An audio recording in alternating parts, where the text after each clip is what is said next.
What's up? This is Jay the Barber coming to you today with a short tutorial. Today I use all blades on this cut, all the way up into the 1.5 blade. Just debulking to begin, then coming in with the adjustables and cleaning up those bottom guidelines. I down faded from a 1.5 blade up to a 1A, and then detailed my lever open with the one blade. Now it's just detail work, coming in, cleaning up the edges a little bit. As you saw, I mean, it was kind of fast, but just enhanced it some and kept everything low and tight and made sure it stood out just for the client's request. Now I'm just going in, cleaning up my edges, making sure that everything is, you know what I'm saying, up to par, on point.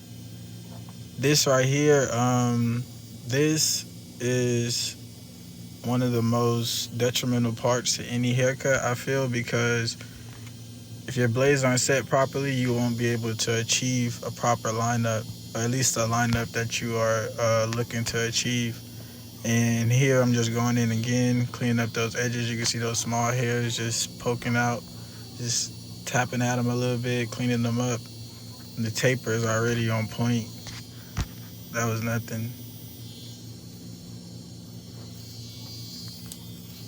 Now I'm just taking my trimmers, cleaning up those bottom guides, making sure that the taper is as tight as possible. And then I feel like this is a big step as well, making sure you clean up their foreheads with the trimmers. It's something simple, it only lasts a couple of seconds. I mean, it's not that hard. Just making sure you get all those velo hairs away from the, you know what I'm saying, the finished product. Here you can see it kind of looks like it has a bend to it a little bit, and that's just based off his natural head shape. This client in particular, he typically holds his head up high, so then his balance is proportioned in different ways. You should be able to see that a little later on, but still, again, just cleaning up those bottom guides, making sure that everything is nice and tight, keeping the taper at the focal point of the edges. For sure, I feel like is a big way to make your haircut stand out as far as the finished product goes in itself. Here is the nape taper. You know, it's something simple. He wanted to keep everything low, kept it low, and still it looks like a burst effect. You know what I mean? It's not just like a low taper. It's kind of like I have to put my own swag on it. And here I'm just cleaning up those edges again. Like I said, this entire portion is typically just the detail work.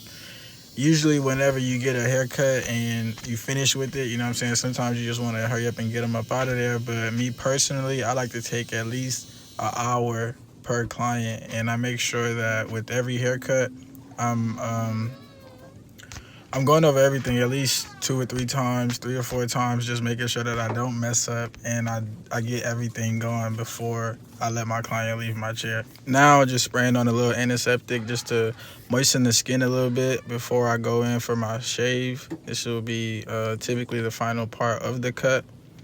Here's just the edge up before I put anything on it. And now cleaning up those edges. Typically I try not to scrape off too much of the outer layer of their skin because, as you know, I mean, it's not beneficial for them at all. So I just keep it nice and tight. Don't do too much. Just take off enough. And as you can see, I mean, it's popping a little more than what it was before. And that's the finished cut.